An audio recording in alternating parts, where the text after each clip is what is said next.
Hi, I'm Bill Steele. I'm co-director of Proyecto Espeleologico Sistema Huautla, PESH we call it, and this is the recap of our 2016 expedition.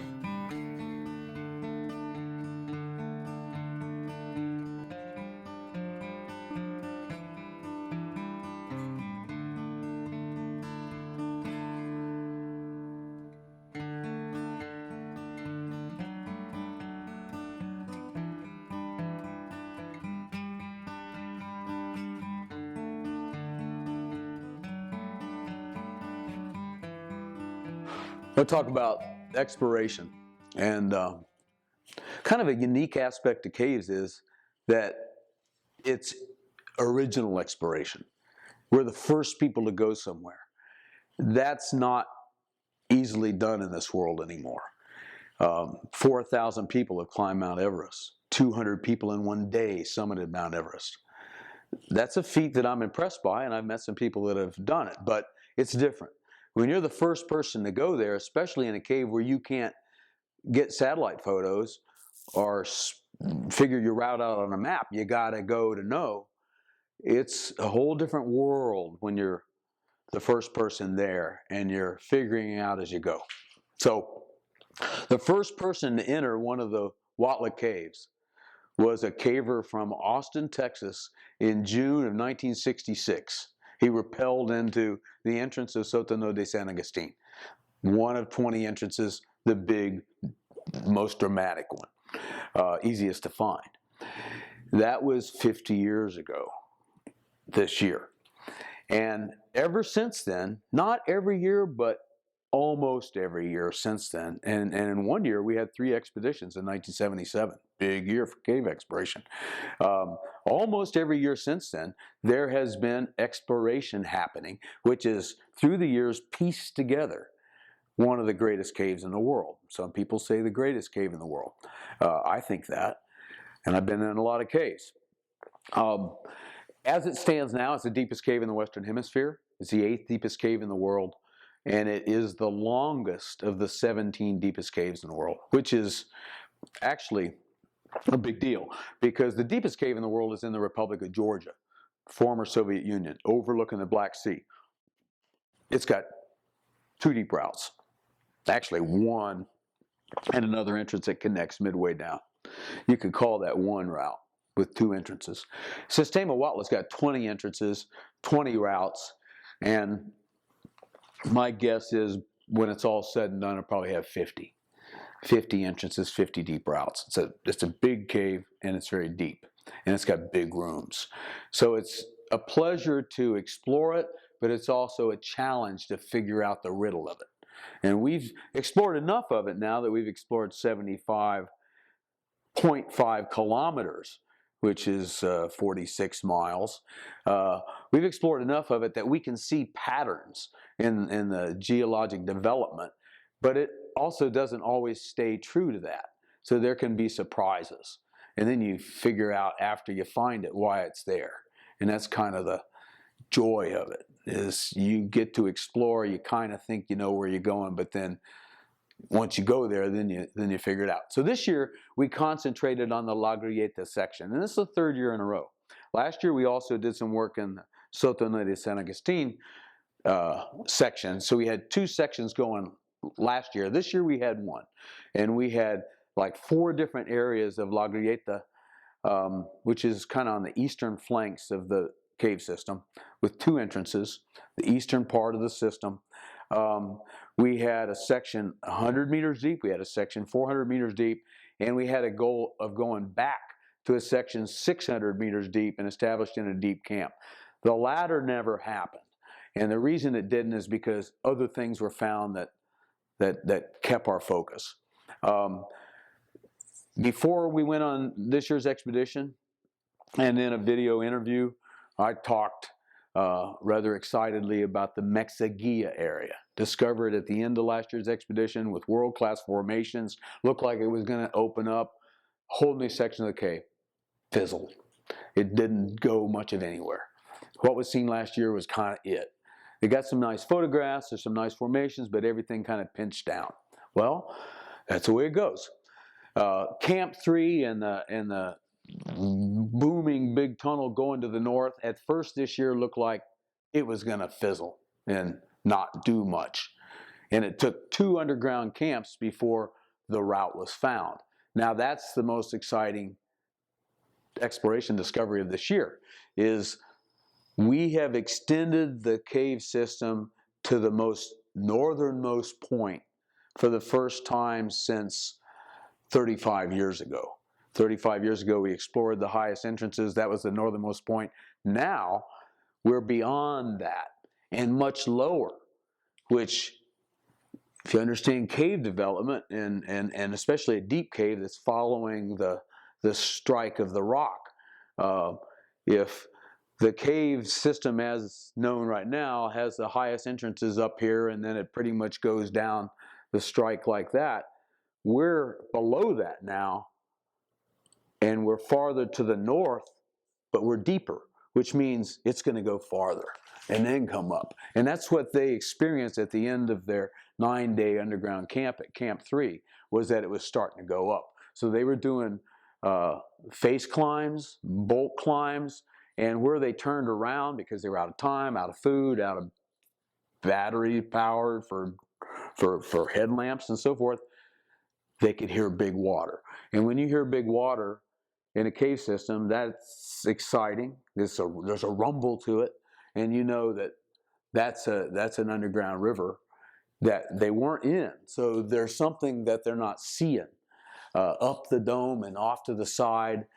And we go there in April, so it's the driest month of the year, and you're hearing big water. That water is only bigger the rest of the year. So we're into a major section of the cave that we haven't even seen yet. I don't know what other realm of exploration could say the same thing, and that is, well, we heard it. What would that be? You know, I don't know. I can't think of one. So in cave exploration, that's kind of neat because it was heard but not seen, and it'll be seen next year. Another thing we did, as I just illustrated with my arm, the highest known entrances to the cave systems, called Nitananda. Nitananda means water cave in Mazateco, the language of the local people there. Those entrances were found back in 80, 81, connected to the system, made it, you know, one of the deepest caves in the world.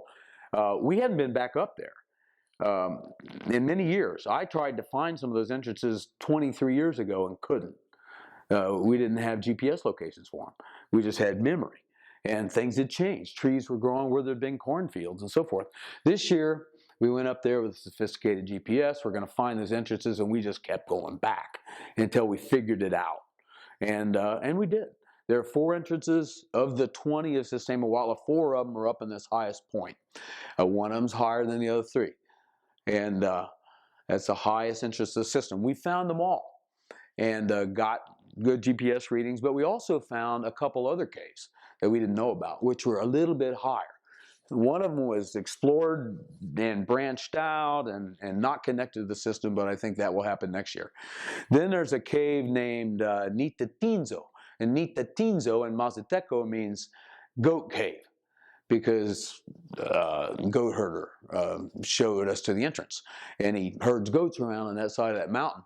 That's really exciting geologically because there's a closed valley.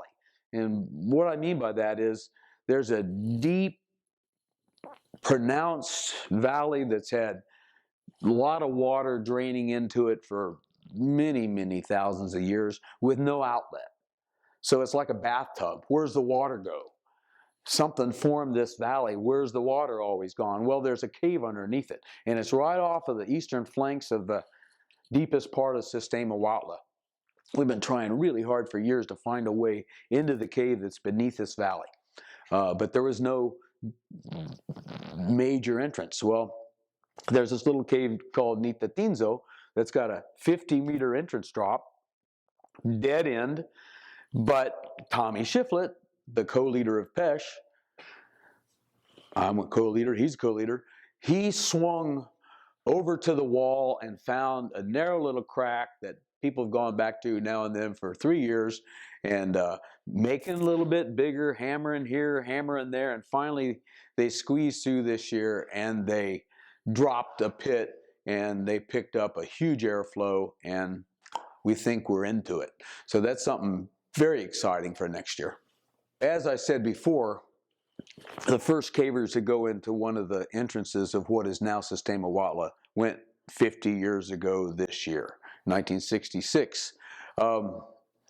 Beginning in 1968, all expeditions have based in the same village, and that's the one right above that entrance, right above Sótano de San Agustín, and the village is named San Agustín, Zaragoza.